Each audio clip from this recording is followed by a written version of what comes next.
Hey, what's going on, guys? Welcome back to To Be Determined. Hope you're having an amazing day. Today we're going to talk about this little guy behind me, the Droplet Wisp, and how to upgrade him.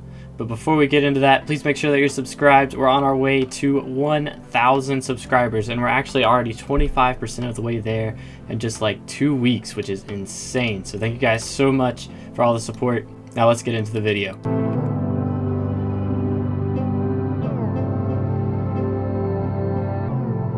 Alright, today we're going to look at the official SkyBlock wiki to discover how to craft these Wisp upgrade stones, because you actually craft the Wisp pet with upgrade stones, just like the Griffin pet. Now these, just like the Griffin pet, are really expensive and really difficult to get. But before we get to those, let's see how we craft the Wisp pet. It's pretty simple. You need an Omega Enchanted Egg, which goes for less than 1,000,000 coins on the bazaar right now, and then you need 8 Derelict Ash, and that will craft the Droplet Wisp pet, which is the uncommon variant, and to upgrade it you use Gabagool food to get it up to level 100. Now you unlock this at Blaze Slayer level 1, which is pretty easy to get. It is still a very late game Slayer, but once you've beaten floor 7 of the Catacombs, you should be able to beat this guy pretty easily. Now we move on to the upgrades. So you unlock the first upgrade for the Wisp pet at Blaze level 3, and to upgrade it you are going to need 1 Kelvin Inverter, 4 Inferno Vertexes, and 16 Molten Powder. The Molten Powder is crafted with 32 Amalgamated Crimsonite and 2 stacks of Derelict Ash to craft one of these. The Amalgamated Crimsonite, that's hard to say,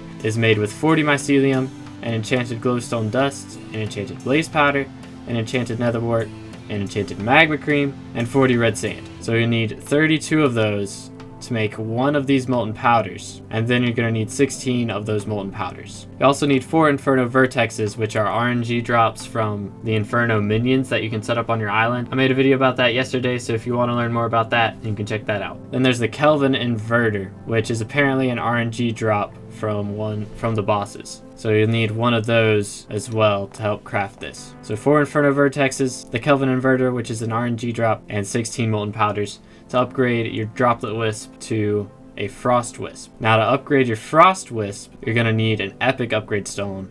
And to unlock the recipe for this, you're going to need to hit Blaze Slayer level 5. Now this one gets a lot more pricey than the last one, and the last one was still pretty pricey. You're going to need 16 Inferno Vertexes this time, 12 Kelvin Inverters, and a whole stack of Molten Powder. So that is a lot more materials. This thing is going to be ridiculously expensive for a very long time. Maybe in the future you'll be able to buy these items for a bit cheaper than they are now, but it will probably be at least a few months before they hit reasonable prices, so you might have to wait a while to craft this guy. And finally, for the legendary Wisp pet, the Sub-Zero Wisp, you're going to need 1 Sub-Zero Inverter, which has a 0.09% chance to drop from the tier 4 Inferno Demon Lord once you reach Blaze Slayer level 7. So it's going to be a very, very slim chance to drop this, but it is required to craft this upgrade stone. On top of that, you're also going to need 2 Inferno Apexes, which are the super rare RNG drops from the Inferno minion, and 24 Inferno Vertexes, which are still pretty rare from the minion, and finally 4 stacks of Molten Powder. This pet is super expensive to get to legendary, but is it actually worth it? Let's take a look at the Wisp pet. The uncommon rarity gives Drop Hammer, which lets you break fire pillars. That is required to beat tier 2 through tier 4 Blaze Slayer bosses. Then there's Bulwark, which kill blazes to gain defense against them. That is a really nice ability, which is also going to be pretty much a requirement at the higher levels. And then there's Blaze Slayer, which allows you to gain more combat XP from blazes. Now the uncommon at this level gives the same combat XP from blazes as you would get from a legendary wolf pet, so that is way easier to get than to get a legendary wolf pet, way cheaper as well. But once you upgrade to rare, it gives us up to 35% more combat, so then it is better than the legendary wolf pet for this. And it adds a new ability, Extinguish. While in combat on the Crimson Isle, spawn a pool every 8 seconds. Bathing in it heals 15% health now and 4% health for the next 8 seconds. So that is going to be a really nice healing ability on top of all the other healing items that you're going to have in your inventory when you're fighting the higher level Blaze Slayers. Now let's move on to Epic. That just increases the healing a little bit.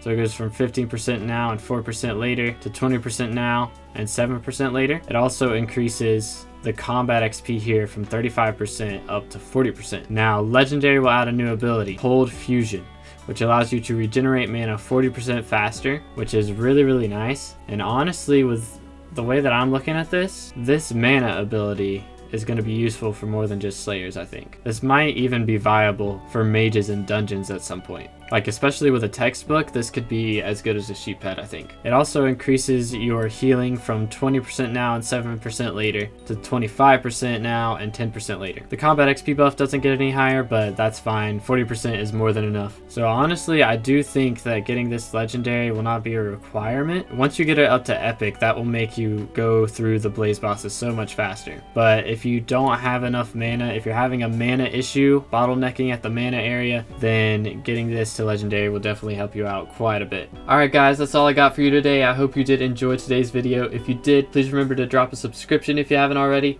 and a like as well. It really helps me out with the algorithm, and it helps us get to our goal of 1,000 subs by my birthday in October. Thank you guys so much for all the support recently. I never thought this was going to be possible. 250 subs in 2 weeks is an insane number. So much better than I thought it was going to be. Thank you guys so much. I really appreciate you, and God bless.